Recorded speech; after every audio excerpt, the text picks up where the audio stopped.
Itzulpenak zabaltzen du kultura baten leihoa. Itzulpenari esker egurasten ditu kultura horrek bere gelak eta ganbarak. Itzulpenen bidez heltzen da hizkuntza bat, berez helduko ez litzatekeen eremuetara. Zer eman digu literatura unibertsalaren bildumak? Bi alorretan uste dut, asko eman digula alde batetik, literaturan, euskal literaturarentzat uste dut izan dela aurrera pauso izugarria, eta nik baino hobeto adierazi dute hori gure euskal idazleek. Eta itzulpengintzarentzat uste dut, bilduma honi esker, euskal itzulpengintzan aurreratu dugula urte gutxitan izugarri, jartzeraino itzulpengintzaren mailarik egorenean. Ekarri digu literatura mundua, ekarri digu. Lehendik mundialak baginen euskaldunak, orain mundutiarrago gara. Labur esatearren, munduko literatura, unibertsala esatea behar bada, larregi da, baina munduko literaturari begiratzeko leiho eder bat. Gauza asko, eman dizkigu tabanakonak, pentsatzen dut hizkuntza literarioaren berritze eta eguneratzea, eta poetika berriak, euskal literaturari pixka bat, euskal literaturara ekartzea. Aberastasuna. Eman digu batez ere zer irakurri, oso gauza xumea, baina baita ere estimagarria dena. Eman digu horretaz gain zer irakurri euskaraz, eta batez ere zer irakurri duin eta kalitatezko, esango nuke. Euskarak gauza asko behar ditu, baina bizia eta gaurkotua izango bada ezinbestekoa ditu erregistro guztiak. Literatura unibertsalaren bildumak erregistro literarioak finkatzeko berebiziko garrantzi izan du. Euskarazko liburuen katalogoa handitu du, normalizazioaren eta homologazioaren bidean urrats importante izan da, sentidu horretan. Itzultzaileen trebakuntza eta profesionalizaziorako ere oso mesedegarria izan da. Bi gauza esango nituzkenik, batetikan itzultzaile literarioen belaunaldi bat, ondo prestatua eta lana ondo egiten asmatu duena, eta bestetik jende irakurle ohitu bat baita ere itzulpenak irakurtzeko. Zer du eskaz? Eskaz izan dezake mundu honetan ezinezkoa dela berez. Edozein alor harrapatzea eta orduan ezinezkoa da literatura, munduko literatura osoa edo unibertsoko literatura osorik harrapatzea, eta orduan hoize du eskaz. Baina ez dut uste munduan inungo bildumak hori egiteko aukerari duenik, ez da gureak ez da ere. Batez ere, bi gauza seinalatuko nituzke. Literatura aldetik, iruditzen zait genero batzuk falta ditugula. Eleberriari begira izan da batez ere, eta gehien bat poesia falta du. Eta unibertsaltasunari dagokionean emakumeak ditu falta. Dudarik gabe poesia du eskaz. Nik uste dut noizbait poesiari heldu beharko zaiola. Seguru asko eskema eta formula desberdinekin. Ez bilduma honek jarraitzen duen irizpideekin eta moldeekin. Baina uste dut munduko poesia literaturaren antologia laburrak edo egin beharko lirakeela beretan literatura unibertsalaren bilduma osatuago bat eduki dezagun. Eskaz baino gehiago ditu erronkak, pentsatzen etorkizuneko erronkak. Titulu berriak sartu beharko dira, orain artean, hastapenetan nagusi izan den modernistek osatutako zerrenda hori, mendebaldeko kanoneko zerrenda hori zabaldu egin beharko dugu, eta pixka bat osatu, eta ez bakarrik arrazazuriko gizonezkoek osatutako kanon hori kontuan hartu baizik bestea. Ez hain bazterreko, baizik beste herrialdetakoa, Asia, Afrika. Argitaletxeen aldetik falta izan dela berda konpromiso gehiago. Ez beraien erruz baizik eta nolabait produktua halako situazio indefinitu batean bezala gelditzen zelako. Bazen beraiena, baina bestetik ez, orduan behar bada ez dituzte liburuak hasiera batean behintzat tratatu, beraienak balira bezalako liburuekin.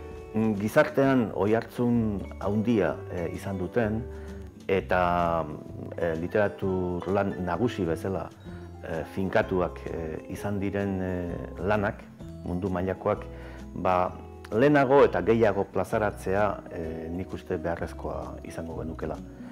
Eta egiten dena, bilduma bera, alegia, bilduma aberats hori, hobeto komunikatzea zabalkunde handiagoa duena baino zabalkunde handiagoa izatea ere, nik uste dut faltan botatzen den zerbait dela.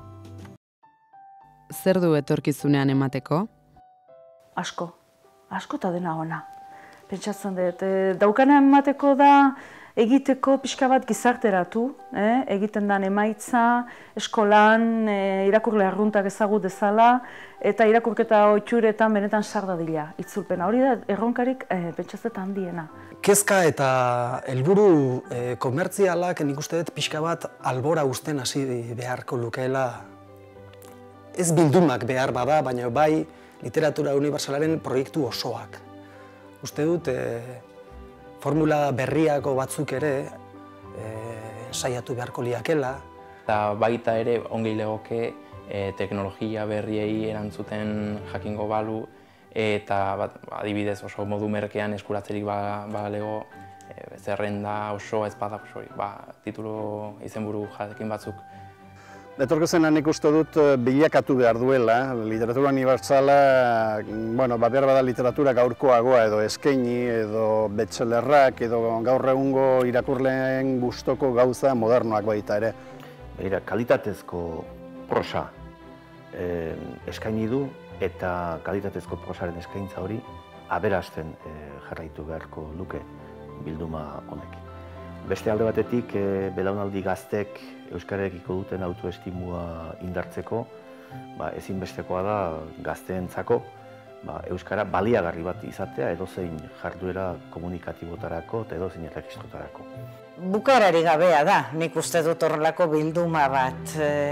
Zorionez, gauza asko dago oraindik, liburu asko on daude oraindik irakurtzeko, eta zorionez, idazle on asko dauzkagu liburu bikain baino bikainagoekin etengabe, beraz, nik uste dut amaierarik ez lukela izan beharko, abiadak eta zirkunstantziek adieraziko dituzte. Zein duzu literatura unibertsaleko izenbururik kuttunena? Kuttunenak agian bi izan litezke. Bat nik itzulitakoa Italo Calvinoren bat, Marco Baldo, berez libura polita delako, baina baita ere badakidalako irakurle asko izan dituela gazten artean, bai? Eta gero bestetik, beste arrazoi batzuengatik Il Gato Pardo. Berez oso liburu potentea delako itzultzeko eta aukera eman zialako gainera idazlearen semea ezagutzeko, Sizilera joateko gonbidatuta baita ere, eta hori beti ere polita da. Berlin Alexanderplatz irakurtzen hasi nintzela, Berlineko trena hartzen ari nintzen gau berian, eta hantxe irakurtzea gauza ederra izan zen.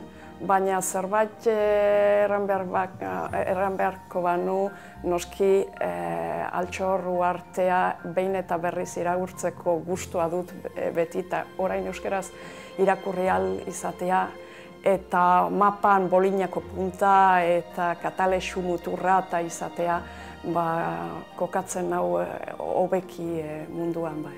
Kutsuna eta nerea amez gaiztua izan zena izuzene nik itzuletako liburua.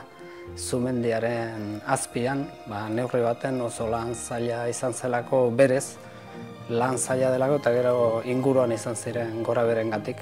Bereziki Italiako literatura.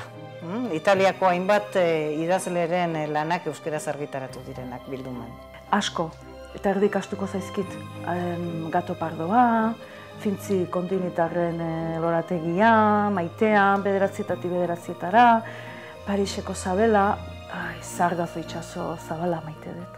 Atzo, zertaz ari gara, modioaz ari garenean, Altxor Uhartea zakit. Ez nuke bukatuko.